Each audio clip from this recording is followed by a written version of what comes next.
tepat waktu hadir di sekolah. Itulah sebagai topik kita. Selanjutnya, diharapkan kepada anak-anak Bapak, karena tidak sedikit juga di antara teman-teman kalian yang datang ke sekolah itu terlambat.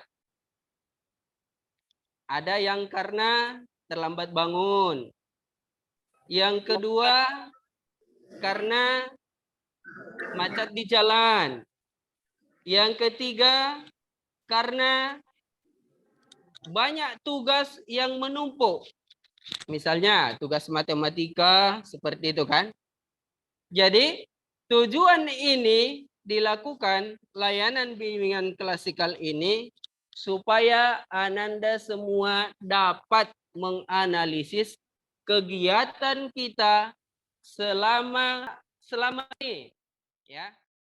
Selanjutnya, adapun tujuan khusus daripada kegiatan kita hari ini adalah anak-anak Bapak bisa mengevaluasi kegiatan kita selama kita bersekolah di sini, dan nantinya kita bisa melaksanakan kegiatan ataupun tugas-tugas kita di sekolah ini bisa kita laksanakan dengan sebaik-baiknya. Tujuan yang ketiga yaitu anak-anak Bapak diharapkan setelah ini nanti kita semua membuat jadwal kegiatan harian. Sudah paham semua apa tujuan kita hari ini? Oke, terima kasih. Baik, sebelum kita lanjut pada materi kita pada hari ini, Bapak minta kepada seluruh anak-anak Bapak kita ice breaking dulu ya, untuk memberikan semangat buat kita supaya kita lebih fokus. Kalau dibilang ayah, dipegang kepala. Kalau dibilang ibu, pegang hidung. Kalau dibilang anak, pegang dagu. Oke, semua konsentrasi. Ya, fokus. Ayah, ibu, anak. Ayah, ibu, anak. Ayah, ibu, anak. Oke, tepuk tangan dulu untuk kita semua. Oke, ya. Bisa memulai materi kita pada hari ini tentang manajemen waktu. Oke ya. Ini akan Bapak tampilkan materi kita hari ini, materi bimbingan konseling tentang manajemen waktu. Oke. Ini ada pepatah mengatakan, ya. Coba kamu baca dulu yang sudah ditampilkan. Satu jam dalam hidupnya bukanlah seseorang yang menghargai kehidupannya. Iya, betul. Jadi, di sini kita tahu bahwa waktu itu sangat berharga, ya.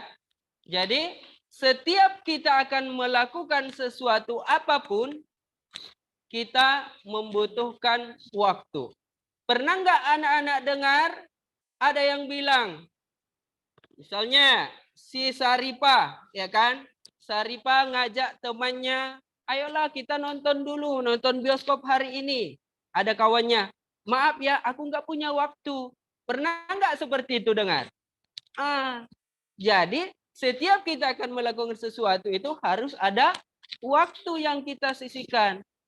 Jadi supaya tidak terbentur, waktu kita belajar, waktu kita bermain dengan teman, bersama teman, harus ada waktu yang kita atur.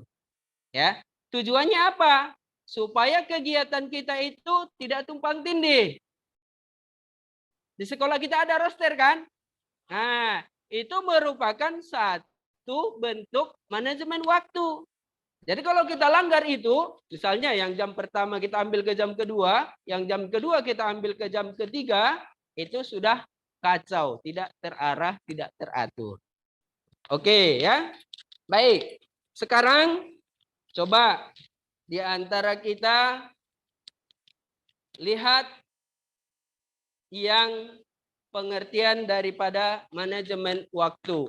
Boleh satu orang untuk membacakan. Silakan kamu nak bacakan pengertian manajemen waktu.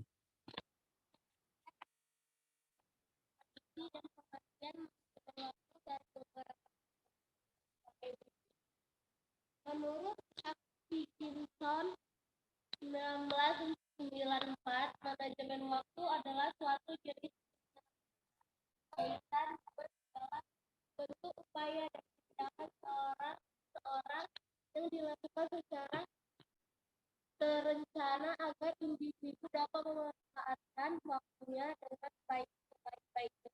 Iya. Nah, makanya kita perlu membuat manajemen waktu seperti yang disampaikan oleh para ahli yang sudah dibacakan temanmu tadi, ya kan? Jadi, manajemen waktu itu yang pertama sebagai apa di situ disebutkan? Perencanaan. Harus kita rencanakan. Oh, ini harus kubuat ini.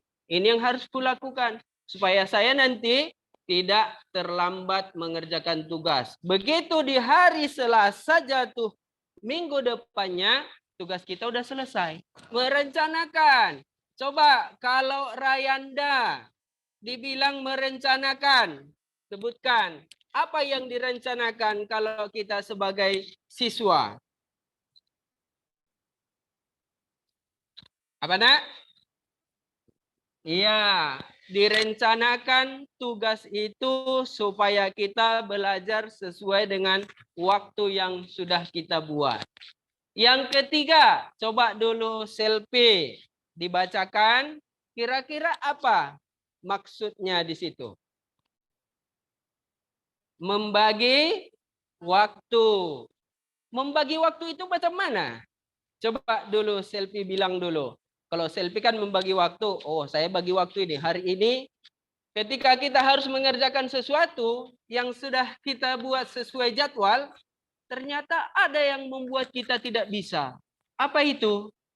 Ketika kita disuruh mama kita untuk membeli obat. Misalnya kan. Apakah kita bisa menolaknya? Udah lama tunggu. Sekarang jadwal saya belajar matematika. Boleh nggak itu? Tidak. Itulah ada namanya fleksibel. Ya. Kalau sudah kita buat seperti itu, bukan berarti itu dipaku mati. Bukan kita nggak boleh ngapa-ngapa yang lain. Kan seperti itu. Ketika kita diminta mama kita, nak belikan dulu obat ke apotek. Mama lagi sakit kepala ini. Ya segera dibelikan. Setelah pulang dari sana, kita kembali ke tugas yang sudah kita buat tadi. Ketika kita akan merencanakan sesuatu, buat dulu tujuan saya belajar ini apa, ya kan? Kemudian diatur waktu kita, kapan kita harus melakukan itu. Itu tadi yang Bapak sebutkan tadi, fleksibel. Ada yang harus didahulukan, disebut dengan kegiatan prioritas. Harus itu yang kita lakukan. Dengan adanya manajemen waktu kita itu bukan berarti kita tidak boleh bermain. Bukan berarti kita tidak boleh jumpa sama kawan. Tidak. Tapi kapan waktunya kita belajar, kapan membantu orang tua, kapan jumpa teman, kapan bermain HP. Itulah dia isi daripada manajemen waktu kita itu. Dan inilah salah satu langkah-langkah untuk membuat manajemen waktu. Coba dulu Cindy, dibacakan yang di atas apa? Yang di layar. Manajemen waktu. 1. Siapkan alat tulis. 2. Gunakan kalender. 3. Rencanakan aktivitas mingguan Anda. 4. Buatlah daftar kegiatan. Iya. Harus kita siapkan dulu. Yang pertama, oh saya butuh alat tulis. pulpen, kertas, ya kan? Kertasnya boleh, kertas yang cantik. Kita pilih mana kertas yang paling cantik menurut kita. Apakah kita membuat gambar bunga di atas, ya kan? Apakah dengan membuat kata-kata mutiara, ya kan? Nah, seperti contoh misalnya kan, ketika kita akan membuat satu tulisan, buatlah di atas itu, hargailah waktu. Jadi kan udah membuat kita, begitu kita baca itu, oh iya, saya kan harus mengerjakan ini. Udah ya, bisa kita cermati semua ya materi kita hari ini ya. Oke, dengan adanya kita membuat manajemen waktu, kita bisa melaksanakan semua kegiatan kita dalam sehari. Ya kan? Tanpa ada waktu yang disia-siakan. Jadi ingat ya, waktu itu sangat berharga. Ada nggak pepatah yang mengatakan tentang waktu? Ayo, siapa yang tahu? Waktu itu adalah uang. Waktu itu adalah emas. Apalagi? Ada satu lagi. Waktu adalah pedang. Pernah nggak itu? Waktu itu bagaikan pedang. Alat kita siapkan. Iya, terima kasih tepuk tangan buat teman kita yang sudah memberikan tanggapannya. Nah, jadi ternyata setelah kita melaksanakan tugas kita itu tuntas, ya kan? Baik, ya kan? Apa yang kita rasakan? Yang pertama kita akan senang. Yang kedua, karena senangnya kita semakin semangat. Semangat kita berangkat ke sekolah. Semangat kita belajar. Bahagia. Itulah menjadi satu kebanggaan buat kita. Membuat kita bahagia. Oke, terima kasih. Tepuk tangan untuk kelompok 1, kelompok 2, dan kelompok 3. Baik. Ini waktu kita singkat. Jadi, kita cukupkan materi kita pada hari ini ya. Baik. Sebelum kita mengakhirinya, kepada anak Bapak yang bisa membuat atau menyampaikan kesimpulan materi kita pada hari ini. Silakan. Tunjuk tangan. Ya, silakan. Adelia. Iya, terima kasih. Untuk semua kelompok, kita tepuk jempol. 1, 2, 3. Jempol. Jempol. Mantap. Oke, terima kasih. Udah? Karena waktu kita terbatas, silakan untuk satu orang menyampaikan pesan dan kesan. Ya, silakan Nak. Ya, silakan selfie kesimpulannya untuk kita, ya. Jadi kepada kita semua, tugas yang pertama lakukan manajemen waktu. Apa itu? Membuat jadwal. Yang kedua, apa yang harus kita kerjakan? Lihat jadwal itu ketika kita akan membuatnya, melaksanakannya dalam kegiatan sehari-hari. Yang terakhir, kita harus komitmen. Saya akan melaksanakan tugas saya sehari-hari sesuai dengan jadwal kegiatan yang sudah dibuat. Oke, terima kasih anak Bapak semua sudah bisa hadir pada hari ini dan lebih semangat. Mudah-mudahan di pertemuan berikutnya kita bisa bertemu kembali dengan materi yang lebih menarik lagi. Terima kasih. Assalamualaikum warahmatullahi wabarakatuh.